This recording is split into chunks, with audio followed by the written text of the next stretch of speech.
La segunda razón, ¿por qué debes de amar como Dios exige? Esto lo encontramos en los versículos 9 al 11. Versículos 9 al 11. Debemos seguir el ejemplo de Dios. Esa es nuestra segunda razón. Debemos de amar porque debemos de seguir el ejemplo de Dios.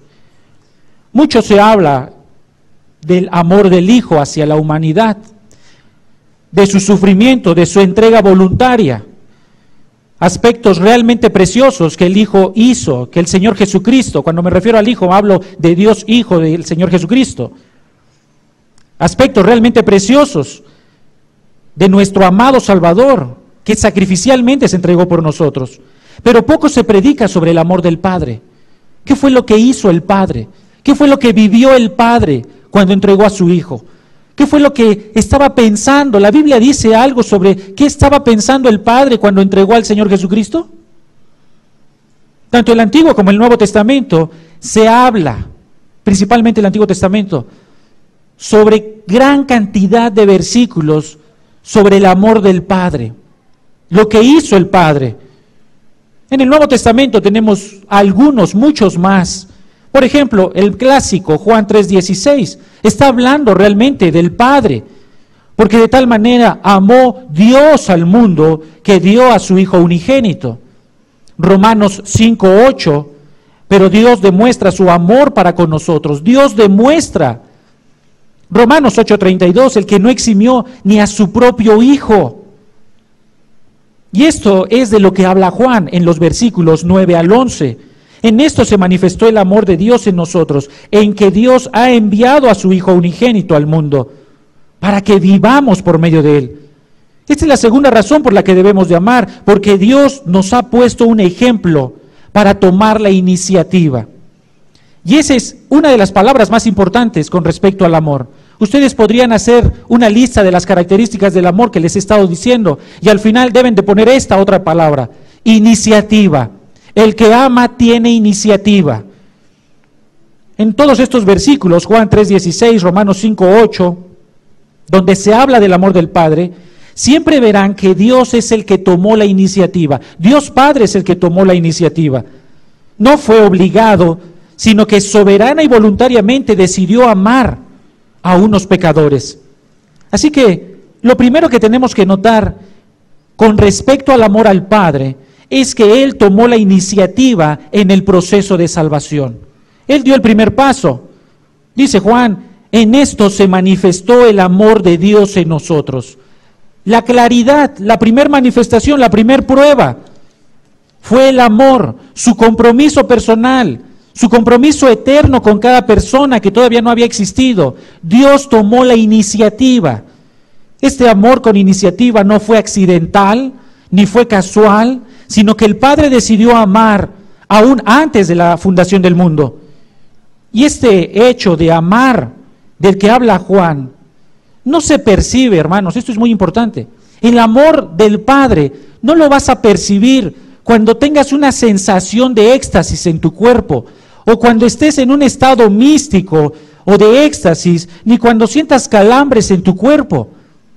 Esa no es la manera clara en cómo se va a manifestar el amor de Dios en tu vida. La manifestación del amor de Dios no es a través de ninguna situación natural en tu vida, o antinatural. El amor del Padre se manifiesta, se conoce, se ve con claridad, se observa visiblemente en el hecho de que ha enviado a su Hijo. Ahí lo dice. Versículo 9, en esto se manifestó el amor de Dios en nosotros. Esa es la prueba. Y ahora, déjenme hablar para explicar este punto, poner un fundamento sobre la relación entre el Padre y el Hijo. ¿Cómo es la relación entre el Padre y el Hijo? Antes de explicarles cómo se manifestó este amor del Padre, quiero poner este fundamento. ¿Cómo es la manifestación? 3 versículos solamente. Proverbios 8:30. Proverbios 8:30. Está personificando a la sabiduría. La sabiduría es personificada. Nosotros entendemos que es el Señor Jesucristo quien creó el universo, según Juan 1:1. Pero aquí se habla de la sabiduría. Cristo creó el universo con su sabiduría. Y en el contexto está hablando de la relación de cómo hizo el universo, cómo creó el día y la noche. Todo el capítulo 8 de Proverbios está hablando de la creación a través de la sabiduría. Y dice el versículo 30, con Él, es decir, con el Padre, está hablando de la sabiduría y dice, con el Padre, con Él, estaba yo, refiriéndose a la sabiduría. Entendemos que es el Señor Jesucristo. Con el Padre estaba yo, el Hijo, ordenándolo todo. Escuchen esto, y era su delicia de día en día, teniendo solaz delante de Él en todo tiempo. Así que, hablando el Hijo como si fuera la sabiduría de Dios, dice que esta sabiduría, es decir, el Hijo, este Hijo era la delicia del Padre de día en día. En Génesis 1, ustedes recuerdan, la creación. En el séptimo día, el Padre reposó, Dios el Padre no se regocijaba tanto en la creación como se estaba regocijando en la compañía de su propio Hijo. Había creado al hombre, habían creado todos los seres vivientes, pero cuando fue creado el universo, la plenitud de su gozo, de su delicia del Padre, estaba en su Hijo amado, en el Hijo, en Dios Hijo. Y dice la segunda parte de Proverbios 8:30, teniendo, está hablando de ahí de constancia, perseverante, solaz delante de Él en todo tiempo. En todo tiempo, sin interrupción, el Hijo estaba descansando, seguro, disfrutando del Padre. Esa es la relación que mantenía Dios Hijo y Dios Padre antes de la creación del mundo, incluso durante la creación, en esos 7 días que se creó el mundo. Esa era la relación que mantenían. Otro versículo lo tenemos en Juan 1:18. Juan 1:18 dice, el unigénito que estaba en el seno del Padre le ha dado a conocer. Nuevamente aquí está hablando de la eternidad pasada, antes de que fuera creado el mundo. Dice, el unigénito Hijo, el Hijo estaba en el seno del Padre. Quiero hablar aquí entonces nuevamente de la relación que mantenía el Padre y el Hijo. Es decir, Dios Hijo, el unigénito, estando desde la eternidad pasada en una comunión tan estrecha y amorosa con el Padre. ¿Cómo es esa relación? Bueno, Juan, el autor del Evangelio, no puede encontrar otras palabras y solamente dice, el Hijo estaba como si estuviera en un bebé en el pecho de su madre, en el seno del Padre. El unigénito estaba en el seno del Padre. Estaba tan cerca el Hijo del Padre.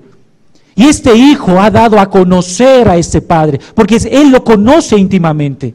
Estaba en su pecho, estaba tan cerca, íntimamente unidos, disfrutando de una comunión eterna. Y cuando vino al mundo, Él le ha dado a conocer. Nuevamente, estoy planteando aquí el fundamento de cómo es esta relación en la eternidad pasada entre Dios Padre y Dios Hijo. Un versículo más, este es clásico, Mateo 3:17 o también Mateo 17:5. Mateo 3:17, 17:5. Ahora ya está hablando de cuando Cristo estuvo en el mundo. Ya no está hablando de cuando está en la eternidad pasada, sino cuando está en el mundo. Y ustedes conocen el pasaje, después de haber sido bautizado o en el monte de la transfiguración, dice, este es mi Hijo amado en quien tengo complacencia. Literalmente se está diciendo el Padre, Él es la satisfacción total. Él es la satisfacción total. Y cuando dice se está refiriendo al único, no hay otro. Este es mi único Hijo en quien tengo mi satisfacción total. Este es el deleite del Padre, como dice Proverbios 30. Segunda de Pedro 1:17 confirmó esta misma interpretación. Segunda de Pedro 1:17 dice, pues cuando Él recibió de Dios Padre honra y gloria, está hablando cuando Cristo estaba a punto de ser crucificado, dice, le fue enviado desde la magnífica gloria una voz que decía, este es mi Hijo amado en el cual tengo complacencia. Pedro escuchó estas mismas palabras. Dios le amaba tanto que dio su gloria, que no compartiría con nadie, dio su gloria con su Hijo amado, con Dios Hijo. Esta es la relación que mantenía en la eternidad el Padre y el Hijo. Una relación íntima, amorosa, personal, comprometida, eterna, donde se están entregando mutuamente en un servicio mutuo entre Dios Padre, Dios Hijo, un deleite eterno, constante, un gozo, una complacencia perfecta entre uno y el otro. Nuestra relación como padre e hijo, cuando son pequeños y obedecen, que son los mejores momentos, solamente son pequeñas muestras fugaces, casi insignificantes, de lo que el Padre y el Hijo, el Señor Jesucristo, viven y vivieron en la eternidad pasada. Ahora, con este fundamento en mente, quiero que vayamos a algunos pasajes del Antiguo Testamento para demostrar qué significa esta verdad de aquí, de Primera de Juan, donde dice que en esto se manifiesta el amor de Dios en nosotros, en que Dios ha enviado a su Hijo unigénito. Y quiero que observen, por favor, en todos estos pasajes, qué estaba pensando el Padre cuando decidió mandar al Hijo. ¿Qué estaba pensando el Padre? ¿Qué había en el corazón del Padre cuando decidió mandar al Hijo? Isaías 48:16. Isaías 48:16. Nuevamente, hermanos, estas son palabras registradas de diálogos que se dieron en la eternidad, antes de la creación del mundo. Por eso es profecía. Isaías 48:16. En un diálogo con la Trinidad, hablando Dios Hijo sobre el decreto eterno del Padre de mandarlo al mundo, dice Dios Hijo, Isaías 48:16, acerca de mí, oíd esto, desde el principio no hablé en secreto, desde que eso se hizo, allí estaba yo, escucha esto, y ahora me envió Jehová, el Señor y su Espíritu. La palabra importante que quiero que entiendan es, me envió Jehová, me envió Jehová. Jehová está enviando al Hijo. Aquí el Hijo recibió un mandato de parte del Padre, y le mandó a la tierra. Más adelante, en el capítulo 49, versículo 6, se completa este diálogo entre la Trinidad. Dice Isaías 49:6, aquí está hablando ahora el Padre. Y fíjense cómo fue este mandato. Ahora se va a abrir aquí un paréntesis y va a hablar el Padre sobre cómo fue que mandó al Hijo al mundo. Versículo 6 dice, poco es para mí, está hablando el Padre, poco es para mí que tú, refiriéndose al Hijo, seas mi siervo para levantar las tribus de Jacob y para que restaures el remanente de Israel. Escuchen esto, también te di por luz de las naciones, ahí estamos nosotros, para que seas mi salvación hasta lo postrero de la tierra. Este es el mandamiento que el Padre le hizo al Hijo. Quiero que salves a un remanente de personas, quiero que salves no solamente al pueblo de Israel, no solamente quiero que lo restaures, sino que también seas luz para las naciones y que seas mi salvación para las naciones. Esta decisión que tomó el Padre de mandar al Hijo no fue nada arbitraria, ni precipitada, ni accidental. No fue que el Padre se haya visto obligado a mandar a su Hijo a morir porque los hombres estaban en una miseria que daban lástima. No fue por ese el motivo. No fue el sufrimiento de la humanidad el que motivó su amor, tampoco fue lo excelente de los futuros cristianos lo que movió al Padre para mandar al Hijo, tampoco fue la condición social de maldad, ni la desintegración familiar por la que Dios Padre le dijo al Hijo, tienes que irlos a salvar, porque Dios tomó la iniciativa de amarnos antes de que el mundo existiera. ¿Cómo lo sabemos? Otros diálogos eternos. Ahora en el Nuevo Testamento, Primera de Pedro 1:20, Primera de Pedro 1:20. Escuchen este complemento. Estoy tratando de dibujar aquí este diálogo que tuvo Dios Padre y Dios Hijo antes de que el mundo fuera creado. Y Primera de Pedro 1:20 complementa, dice, porque Él, está refiriéndose al Hijo, estaba preparado desde antes de la fundación del mundo, pero se ha manifestado en estos últimos tiempos por amor a vosotros. El Hijo estaba preparado desde antes de la fundación del mundo. ¿Y en qué sentido estaba preparado? Bueno, si nosotros vamos un poquito atrás a Hebreos 10:5, para que tengan la panorámica completa, se nos dice en qué sentido estaba preparado el Hijo. Dice Hebreos 10:5, por lo cual, al entrar Él en el mundo, refiriéndose al Hijo, dice, sacrificio y ofrenda no has querido, pero un cuerpo has preparado para mí. Aquí tenemos el cuadro completo. Antes de la fundación del mundo, el Padre le dijo al Hijo, antes de decir, hagamos al hombre a nuestra imagen y semejanza, se registraron estos diálogos en algún momento, y dijo el Padre al Hijo, te voy a enviar para rescatar a unos hombres pecadores, y vas a ir con un cuerpo humano que yo ya he preparado para ti. Esto es lo que Dios planeó desde antes de la fundación del mundo. Ahora, nuevamente lo que quiero que conozcamos es qué está pensando, qué hay en el corazón del Padre cuando está diciendo estas palabras. En el Evangelio de Juan, el Señor Jesucristo también habla de la iniciativa del Padre cuando lo manda al mundo. Juan 8:42, la segunda parte dice, porque yo salí de Dios y vine de Él, pues no he venido por mi propia iniciativa, sino que Él me envió, refiriéndose a la iniciativa del Padre para mandar a su Hijo. Cristo vino voluntariamente, pero después de que el Padre lo envió. El Padre le dio el mandamiento y entonces el Hijo dijo, quiero ir, voy a cumplir tu voluntad, quiero ir a rescatar a esas personas.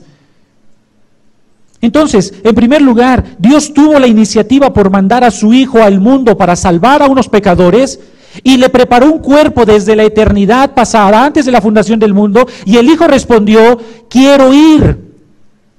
Y hace 2000 años se manifestó claramente. Ahora vamos a seguir esta gran historia divina, hermanos. Cuando el Hijo vino, cuando por fin se cumplió esa palabra y estuvo aquí en la tierra, ¿qué fue lo que vivió? ¿Qué fue lo que sucedió?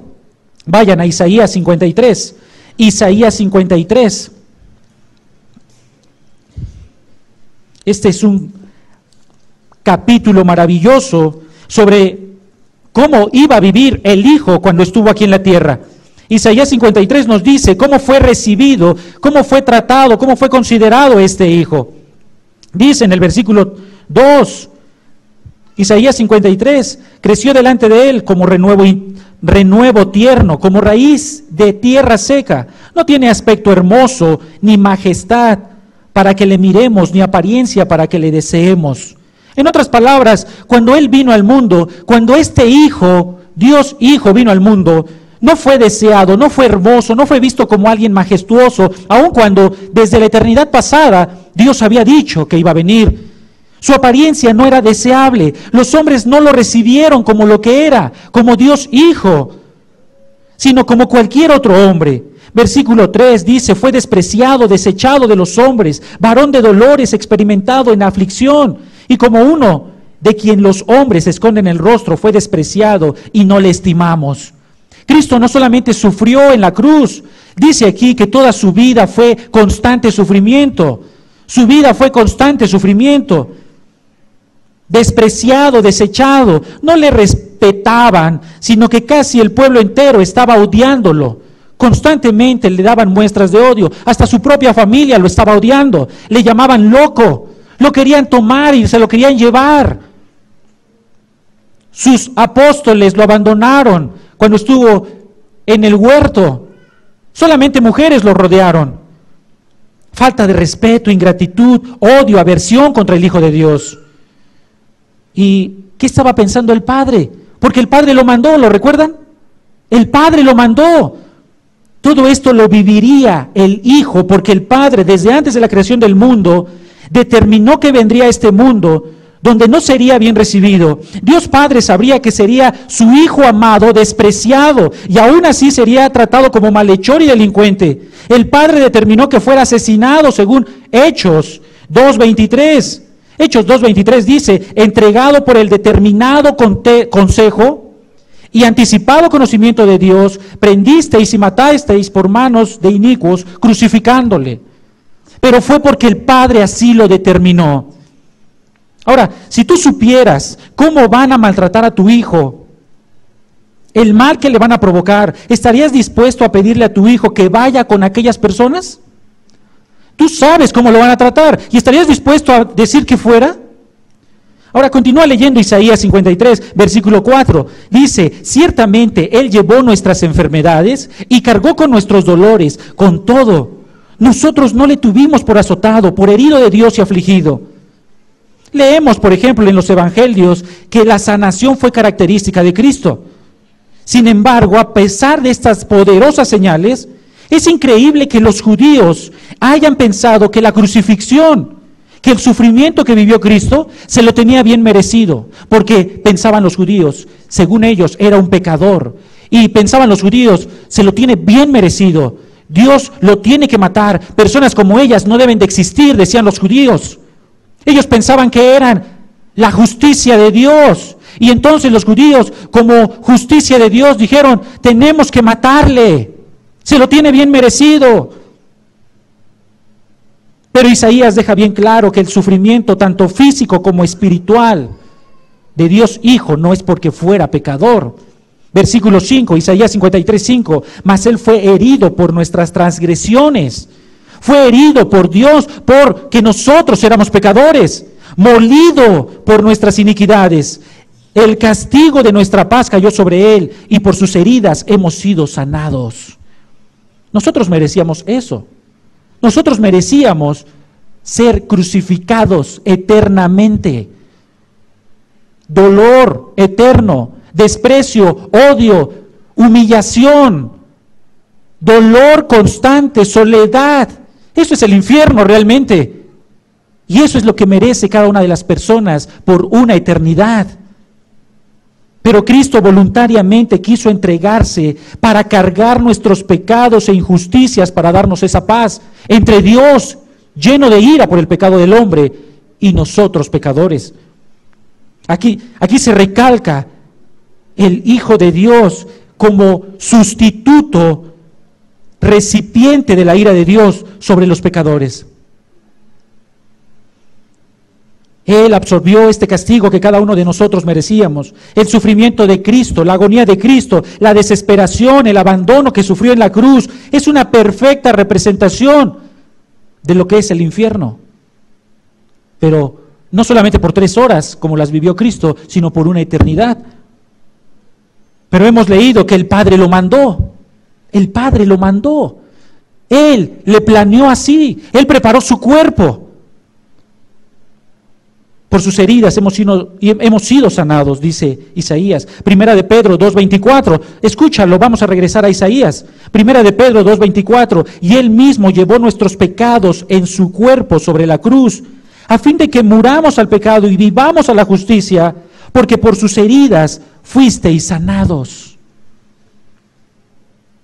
Regresa a Isaías 53:6. Estoy diciendo cómo fue la vida de este hijo que había sido predestinado para estar aquí en la tierra. ¿Cómo fue recibido? ¿Cómo fue tratado? Isaías 53:6 continúa diciendo, todos nosotros nos descarriamos como ovejas, nos apartamos cada cual por su camino, pero el Señor hizo que cayera sobre él la iniquidad de todos nosotros. Todo ser humano hemos pecado. Yo soy un pecador. Tú eres un pecador, lo rectifica la Biblia una y otra vez, pero le plació al Padre echar toda culpa a su propio Hijo para que Él pagara por cada ofensa que tú has cometido. Su propio Padre, el que planeó todo, el que lo mandó como rescate de muchos, el Padre que preparó un cuerpo para Él desde antes de la fundación del mundo, el que le pidió, con el que tenía comunión interna, comunión íntima, el que estaba en el seno, el que lo estaba cargando como si fuera una madre. Lo quebrantó, lo rompió, lo despedazó a su propio Hijo. Hizo que cayera sobre él la iniquidad. Lo azotó. Esa palabra es muy fuerte. Hizo que cayera como un rayo. En otra sección de Isaías dice, como un brazo, como un trueno es el brazo de Dios en ira por el pecado, despedazando a su propio Hijo. El propio Padre, el juez justo que vio a su Hijo amado, lo cargó de pecado de todos nosotros y lo trató como si Él hubiera cometido cada uno de los pecados, cada una de la desobediencia, de la mentira, de la hipocresía, del enojo, de la falta de control, de la falta de dominio, de las miradas, del chisme. que tú has cometido, las cargó sobre su Hijo.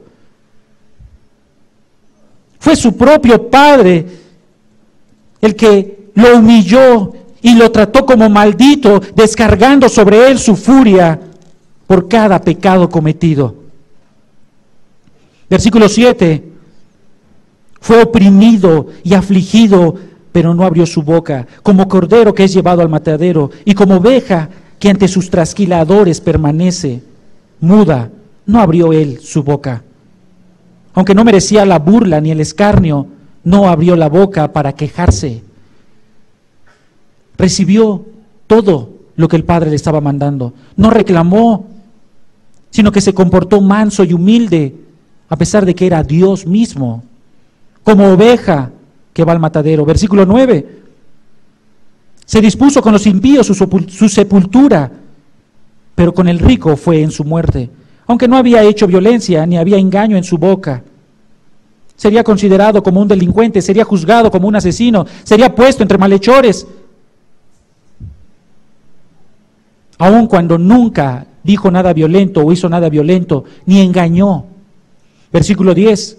Pero quiso, otra vez, quiso, aquí viene la causa. ¿Por qué está viviendo todo eso? Pero quiso Jehová, quiso el Señor quebrantarle, sometiéndole a padecimiento. El propio Padre sería el que decretó su muerte, sometiéndole a sufrimiento. Versículo 11. Debido a la angustia de su alma, Él lo verá y quedará satisfecho. Este es un padre que le hará una angustia terrible a su hijo, y cuando el padre vio la angustia de su hijo, el padre quedó satisfecho. Reposó el padre de tener ira por el pecado. Versículo 12. Por tanto, yo le daré parte con los grandes y con los fuertes repartirá despojos, porque, escuchen esto, derramó su alma hasta la muerte, y con los transgresores fue contado, llevado él el pecado de muchos, e intercediendo por los transgresores. Derramó su alma hasta la muerte, y aún así intercedió por pecadores. Y todo esto lo planeó su propio Padre. Él fue el que determinó, no solamente planeó. Soberanía no solamente significa control, soberanía de Dios significa plan y haberlo hecho. Dios lo hizo, Dios lo planeó, Dios lo determinó, Dios lo hizo. Este Dios Padre fue el que lo hizo. ¿Puedes imaginar eso? Puedes castigar a tu hijo cuando ha cometido pecado, desobediencia, lo puedes hacer. Realmente lo has hecho, pero ¿puedes disciplinar a tu hijo sabiendo que es inocente?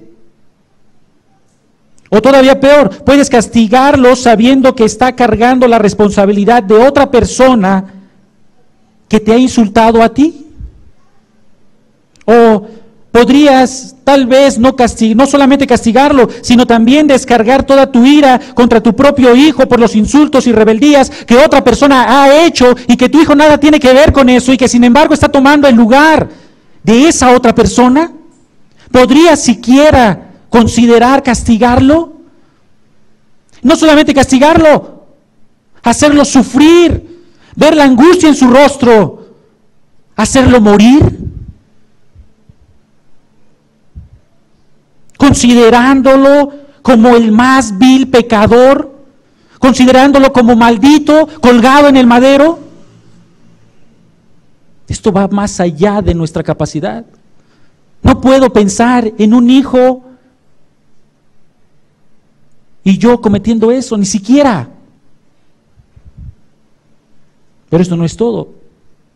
¿Qué está pensando el Padre cuando mandó a su Hijo? ¿Qué está pensando para manifestar su amor por nosotros? Lucas 22, lo leíamos hace 8 días. Lucas 22, cuando dice ahí en Isaías que el Padre quedó satisfecho cuando vio la angustia, ¿qué fue lo que vio? Lucas 22 abre el panorama y describe qué fue lo que vio el Padre. Lucas 22, 42. Lucas 22, 42. Está el Señor Jesucristo orando a pocos minutos de ser entregado. Padre, está diciendo aquí, Padre, tú eres el que me sostienes. Literalmente es una palabra tierna, Abba, Padre, papito, con ternura le está hablando el Hijo. Si quieres, si tú quieres, pasa de mí esta copa, pero no se haga mi voluntad, sino la tuya. Versículo 44, y estando en agonía, oraba más intensamente, y era su sudor como grandes gotas de sangre que caían hasta la tierra. Aquí está el Hijo, suplicando a su Padre, casi al final de su vida de dolor y de desprecio. No está en contra de la voluntad del Padre. Es doloroso, pero no está en contra. Sabe lo que se avecina. En realidad el Hijo quiere obedecer con gozo la voluntad del Padre, pero le suplica para que, si es posible, no pase, no viva este juicio que está por venir. Versículo 44 de Lucas dice que la súplica de Cristo era en agonía. Prácticamente Cristo está muriendo, agonizando, y está orando, está agonizando. Su espíritu está vacío, se está vaciando. Eso significa agonía. Y esto hace que ore con más intensidad, hasta el grado de sudar gruesas gotas de sangre. Hebreos 5:7 todavía abre más el panorama de lo que estaba viviendo el Hijo.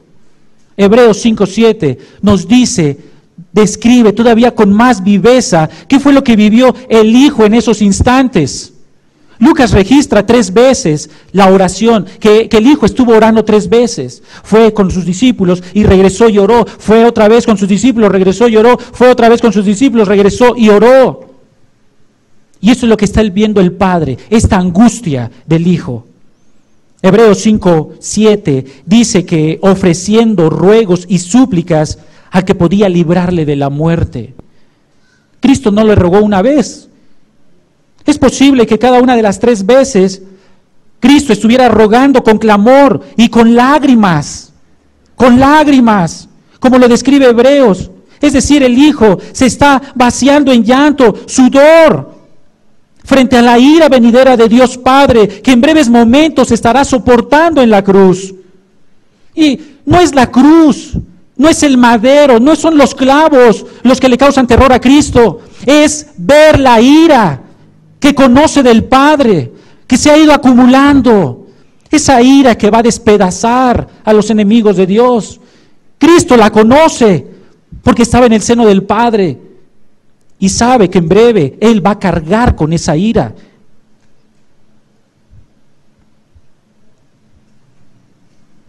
Esa ira lo va a moler, lo va a castigar, lo va a oprimir, lo va a quebrantar, sometiéndolo a un terrible padecimiento hasta derramar su alma al punto de la muerte. Es la aplastante ira de Dios. Cristo está llorando frente al Padre para que lo libre del juicio y tiene un temor, como dice ahí en Hebreos 5. Tiene un temor, literalmente es un terror, está aterrado. Esto es lo que está viendo el Padre. Esto es lo que vio el Padre cuando dijo, quiero que vayas a rescatar a esos pecadores. Eso es lo que vio el Padre cuando dijo, tengo un cuerpo preparado para ti. No quiero ofrendas, no quiero sacrificios, quiero que tú vayas. Vio terror en los ojos del Hijo. Cristo está llorando frente al Padre para que lo libre del juicio y tiene un temor hacia su Padre. ¿Y qué hay en el corazón del Padre? ¿Qué hay en el corazón del Padre? ¿Qué hay en el corazón de este Padre? Lucas 22:43, ya lo hemos leído, dice que vinieron ángeles a fortalecerlo, a animarlo. El Padre lo escuchó por su temor reverente, pero no lo libró de la muerte que el Padre ya había determinado. Lo fortaleció, pero no lo libró de la ira que Él iba a vaciar sobre su Hijo. ¿Recuerdas la historia de Abraham? Génesis 22. Ve a Génesis 22, por favor. Génesis 22 es una ilustración, es una figura de lo que habría de suceder. Abraham tiene a su único hijo, Isaac, y Dios le pide que lo sacrifique. Génesis 22, permíteme darte esta ilustración. Y dice ahí en Génesis 22, observa cómo describe Moisés, quien es el autor de Génesis, del Pentateuco, esta escena. Versículo 2, Dios dijo, y dijo Dios, escuchen, esta graduación en intensidad, Versículo 2, Dios dijo, toma ahora a tu hijo. Había tenido un hijo a los 100 años, Abraham, su único hijo en realidad. Toma ahora, ahorita, en este instante, no te demores, a tu hijo, tu único, a quien amas. No finjas demencia, es a Isaac, a quien amas, a tu único, a tu hijo. La palabra Isaac significa reír. ¿Saben por qué le puso ese nombre a Abraham o Sara? Porque le dio gozo. Ese es el gozo de estos padres. Isaac, que era un adolescente en este momento, es el gozo, es la risa de Sara y de Abraham. Y Dios le está diciendo, toma a tu hijo, a tu único, a quien amas, a quien es tu gozo, a quien es tu risa, tómalo. Y ve a la tierra de Moriah y ofrécelo allí en holocausto sobre uno de los montes que yo te diré. Despedázalo. Toma un cuchillo, clávalo en el pecho, ábrelo de arriba abajo, ábrelo, saca las entrañas, separa la gordura de la carne y tira las entrañas a un lado y quémalo hasta que se consuma totalmente y quede polvo. Ese es un holocausto. Así se hacía un holocausto. Al tercer día, dice versículo 3, Abraham se levantó muy de mañana. ¿Puedes pensar qué está pensando ahí Abraham? ¿Qué está pensando Abraham? Se levantó muy de mañana, aparejó su asno y tomó con él a 2 de sus mozos o criados y a su hijo Isaac y partió leña para el holocausto y se levantó y fue al lugar en que Dios le había dicho. La región de Moriah, normalmente se reconoce esta región como el lugar donde más tarde se construiría el templo, Jerusalén, particularmente el templo de Jerusalén, donde se hacían los sacrificios para perdón de pecados. Entonces Abraham, versículo 5, después de que ha visto el lugar, entonces Abraham dijo a su mozo, quedaos aquí con el asno, y yo y el muchacho iremos hasta allá, adoraremos y volveremos a vosotros. Tomó Abraham la leña del holocausto y la puso sobre Isaac su hijo. Tomó en su mano el fuego y el cuchillo y los dos iban juntos. Los dos solos van juntos. Isaac no sabe lo que va a suceder. Abraham sí sabe lo que va a suceder. Isaac solamente sabe que van a ofrecer un sacrificio. Lleva la leña. Abraham sabe el mandamiento. Y van caminando. Y Abraham por lo menos debe de estar pensando, por lo que dicen los versículos subsiguientes, debo de obedecer, debo de obedecer, debo de obedecer. Versículo 7, esto es lo más trágico de todo. Y habló Isaac a su padre Abraham y le dijo, Padre mío. ¿Te parecen conocidas esas palabras de Lucas? Padre mío. Y él respondió, heme aquí, hijo mío.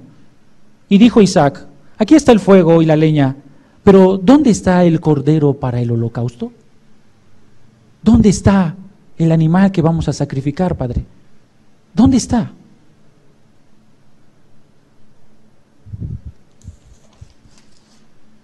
¿Qué pasó por la mente de Abraham en ese instante? Y la manera de responder de Abraham fue la más sabia y la más humilde. Versículo 8, y respondió Abraham, Dios se proveerá de un cordero para el holocausto.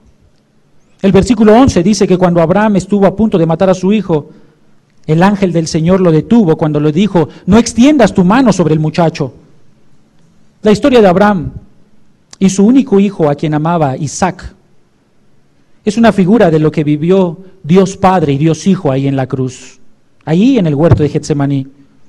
Ahora, regresando a Lucas y Hebreos, solamente recuérdenlos, cuando Cristo suplicó al Padre por otro cordero, si es posible, Padre, si es posible, pase de mí esta copa. Es como si Cristo le estuviera preguntando: Padre mío, ¿no hay otro cordero? ¿Dónde está el cordero? Y Dios respondió: no hay otro cordero. Tú eres el cordero. Tú eres el cordero. No hubo ninguna voz del cielo que detuviera: detén tu mano contra el muchacho, porque Dios ejecutó su castigo y su ira. ¿Crees que tú podrías soportar los rasgos, los ruegos de tu hijo inocente para que no le castigues por algo que no hizo, mientras tu hijo está llorando, rogando, clamando, agonizando? ¿Podrías soportarlo? ¿Qué hay en el corazón de este terrible Dios Padre como para que trate así a su Hijo unigénito, amado, en quien tiene complacencia y se deleita? ¿Qué hay en su corazón? Esto está fuera de nuestro alcance, ni siquiera lo podemos imaginar. Nuestra mente, no sabemos qué hay. ¿Qué hay en el corazón de Dios para tratar así a su Hijo? Dios lo preparó con un cuerpo para sufrir. Cuando ha llegado al mundo, ha sido rechazado, humillado, golpeado, despreciado, y sin embargo el Padre le ha dado la orden de llevar tus pecados, tus rebeliones. Además, fue molido por nuestras transgresiones y al mismo tiempo fue castigado por el Padre para lograr la paz que tú necesitabas con el Padre. Derramó su alma hasta la muerte y Dios lo contó entre los pecadores. Y cuando Cristo suplicó al Padre que lo librara con lágrimas intensas y terror en su corazón, el Padre no revocó su decisión. Tenía que morir, llevar el pecado de muchos e interceder por los pecadores. ¿Qué hay en el corazón del Padre? ¿Es que acaso odia al Hijo? No, ya lo vimos hace un rato. Es su delicia: este es mi Hijo amado en quien tengo complacencia, este es mi único. No hay nada en el universo ni en la eternidad que le cause más gozo al Padre que el estar en comunión con su Hijo. Este es un amor perfecto entre el Padre y el Hijo. Entonces, ¿por qué este Padre perfecto, amoroso, que se complace desde la eternidad con su Hijo, en algún momento de la eternidad pasada decidió que su Hijo encarnaría en un cuerpo humano, que no sería recibido, que cargaría con tus pecados, que Dios Padre lo vería como maldición, y aun cuando este Hijo suplicó con lágrimas intensas, aún así lo mató? ¿Qué hay? Regresa a Primera de Juan.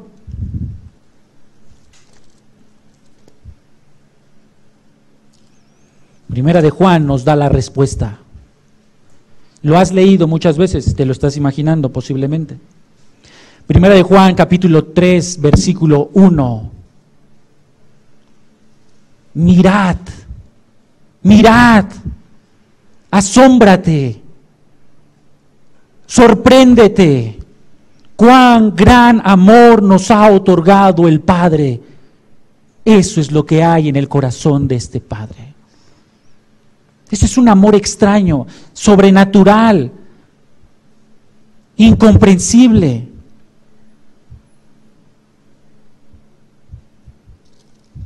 Dios lo hizo porque amó a algunas personas, y en ese perfecto amor Dios tomó la iniciativa.